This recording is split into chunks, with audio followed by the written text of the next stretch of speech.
The moment a financial system fails, it doesn't collapse with a sound, it disappears. And that's exactly what happened in February 2014, when thousands of people across the United States refreshed a single web page and realized that their money, their savings, and in some cases their future had simply vanished. No warning, no explanation, just a blank screen where the world's largest Bitcoin exchange used to be. In that silence, 850,000 Bitcoins worth nearly $500 million at the time were already gone, and no one knew when, how, or by whom they had been taken.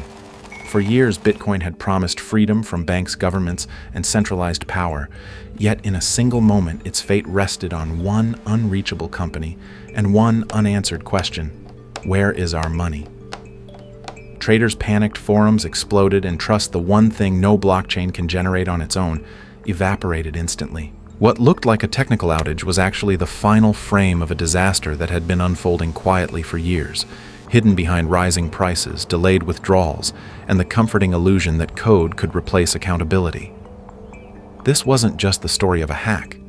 It was the story of how an entire financial experiment almost died, because the systems built to support it grew faster than the people running them.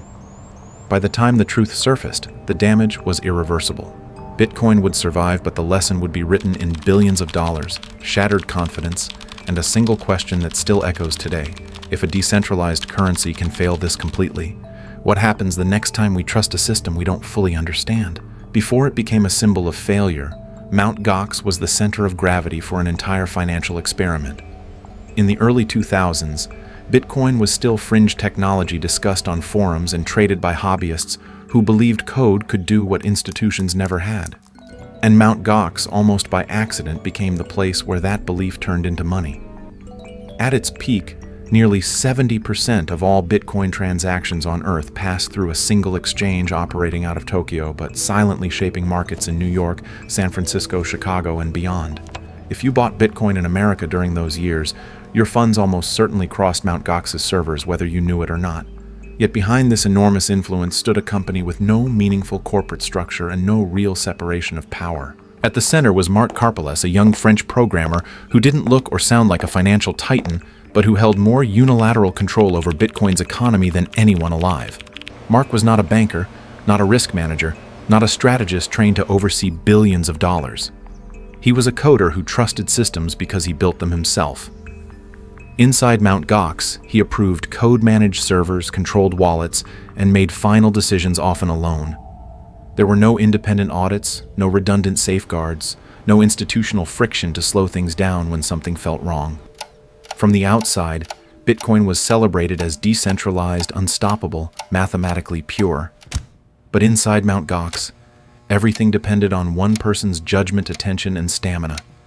This contradiction sat quietly at the heart of the system, invisible to users blinded by rising prices and early success. As Bitcoin surged in value, confidence grew faster than caution, and Mt. Gox expanded without ever asking the question that every financial institution must eventually face: what happens when something goes wrong? The exchange wasn't built to fail safely. It wasn't built to be questioned. And as long as the money kept flowing and the screens stayed lit, no one wanted to look too closely. The structure looked solid, the numbers looked real, and the illusion held right up until the moment it didn't. The crime that destroyed Mt. Gox did not arrive like a smash and grab or a dramatic cyber attack splashed across headlines. It unfolded quietly, patiently, almost politely, the kind of crime that only succeeds because no one believes it is happening. In 2011, attackers breached Mt. Gox's systems during an early hack that briefly knocked the exchange offline, but the real damage was invisible. The hackers didn't just steal data or cause chaos. They took something far more valuable: the private keys controlling the exchange's Bitcoin wallets. Instead of emptying them all at once, they stayed. They watched traffic patterns, studied internal behavior, and began extracting Bitcoin slowly, methodically, over months and then years. A few coins disappeared here, a few more there, never enough to trigger alarms, never enough to look like theft. Each individual transaction blended into the background noise of a platform processing tens of thousands of trades a day. No sirens went off because Mt. Gox didn't have the systems in place to notice what was happening. There was no rigorous reconciliation between customer balances and actual reserves, no automated alerts to flag discrepancies, no independent oversight to question numbers that didn't quite add up. As Bitcoin flowed out, the exchange's internal records grew increasingly detached from reality, showing customers balances that existed only in databases, not in wallets. By the time the losses reached hundreds of thousands of Bitcoins, the system was already too tangled to tell where the money had gone or when it had vanished. What made the situation truly dangerous was not the hackers' sophistication, but the exchange's internal chaos. Code bases were disorganized, changes were poorly tracked, and operational responsibilities overlapped without clear accountability. In that environment, theft didn't need to hide. It simply dissolved into the confusion. Mt. Gox crossed a critical threshold without realizing it, becoming effectively insolvent while still operating as if nothing was wrong. New deposits quietly covered old withdrawals, creating the illusion of liquidity, even as the reserves were bleeding out. This wasn't a con designed to deceive customers from the start. It was a slow-motion failure fueled by denial optimism and the belief that tomorrow's growth would fix today's problems. As Bitcoin's price climbed, the missing coins became harder to detect, in dollar terms masked by rising valuations and surging volume. Success became the camouflage that allowed disaster to continue uninterrupted. By the time anyone suspected the truth, the damage was already historic. The theft had become permanent, the trail cold, and the system too fragile to survive exposure. The most devastating aspect of the Mt. Gox hack wasn't that it happened, but that it happened for so long without anyone stopping it, proving that the most dangerous failures in financial systems aren't always loud or sudden. They are the ones that unfold silently while everyone is watching the wrong numbers. By early 2013, the outside world saw only triumph. Bitcoin's price rocketed from double digits to over $1,000. Mainstream media took notice, and new investors flooded in from across the United States, convinced they were witnessing the birth of a new financial era. On the surface, Mt. Gox appeared unstoppable, a dominant gateway through which the future of money flowed. But inside the exchange, stress fractures were widening. Withdrawal delays stretched from days into weeks, then into months. Each pause explained away with vague technical language that sounded plausible, but felt increasingly hollow. Customers grew uneasy, yet many stayed reassured by rising prices and the belief that a company so central to Bitcoin could not possibly fail. That illusion shattered when Mt. Gox abruptly halted Bitcoin withdrawals altogether, citing a technical issue few outside engineers could understand. The explanation didn't matter. What mattered was the freeze. In financial systems, the moment people can't access their money, trust collapses faster than any market chart. Prices on Mt. Gox began to diverge wildly from other exchanges, plunging as desperate users tried to sell what they could still touch. This wasn't volatility.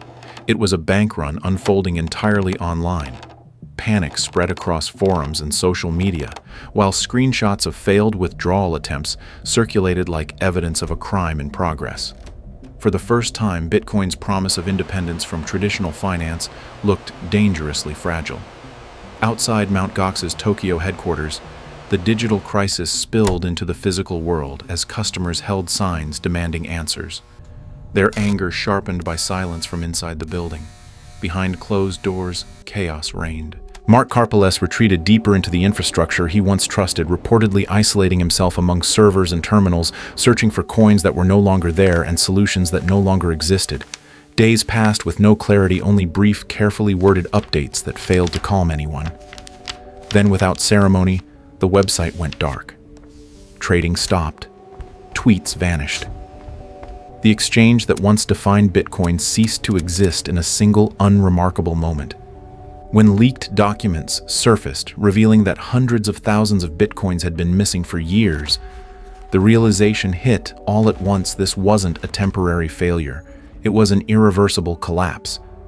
What had looked like a technical crisis was in truth the exposure of a system already hollowed out, and the final act moved with terrifying speed. Confidence didn't erode, it snapped. In the span of days, Mt. Gox went from market leader to cautionary tale, and the dream of a frictionless financial future collided head-on with an ancient truth: when trust disappears, everything else follows. After the collapse, the world demanded a villain, someone to carry the weight of billions of lost dollars and millions of broken expectations, and the spotlight fell squarely on Mark Karpeles. To many victims, the logic felt simple. The money vanished on his watch under his control inside systems only he fully understood. Anger hardened into accusation, and public narratives quickly painted him as either a criminal mastermind or the most reckless CEO in modern financial history. When Japanese authorities arrested him in 2015, the images traveled fast. Handcuffs bowed, head quiet humiliation, offering a sense of resolution to people who had lost everything. But the courtroom told a less satisfying story. Prosecutors did not prove that Karpeles stole the bitcoins. Instead, they showed something more uncomfortable: a man who altered records, inflated balances, and reshaped internal data to keep the exchange appearing functional long after it was not. His crime was not theft, but deception born from desperation. The belief that if he could just buy more time somehow, the numbers would realign and the system would heal itself. He was convicted of falsifying data and received a suspended sentence, a punishment that felt wildly insufficient to some and deeply tragic to others.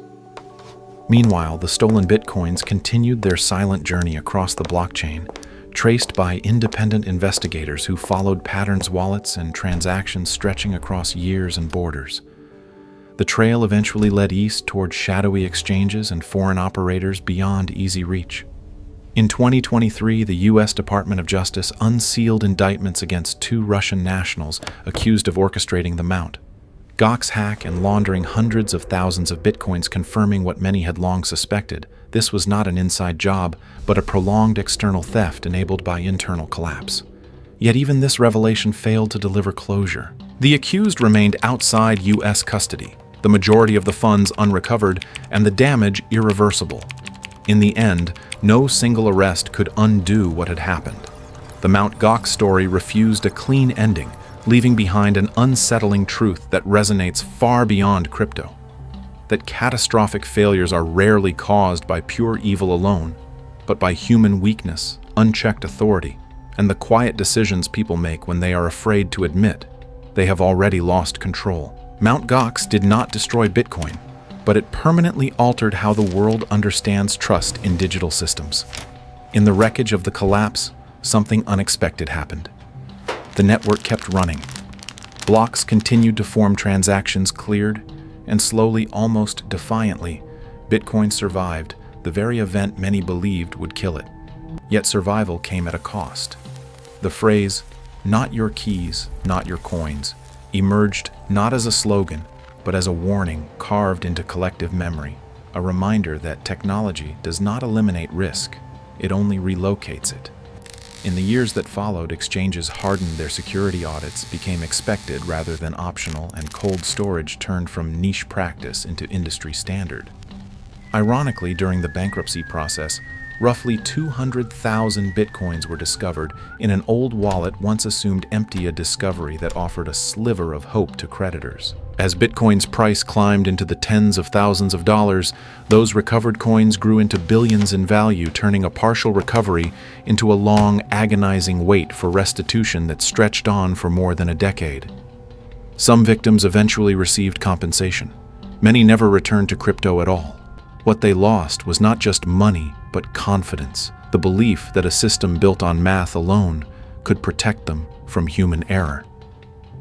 The Mt. Gox collapse became the Titanic of cryptocurrency, referenced whenever an exchange paused withdrawals or rumors of insolvency surfaced, its ghost resurfacing every time trust wavered.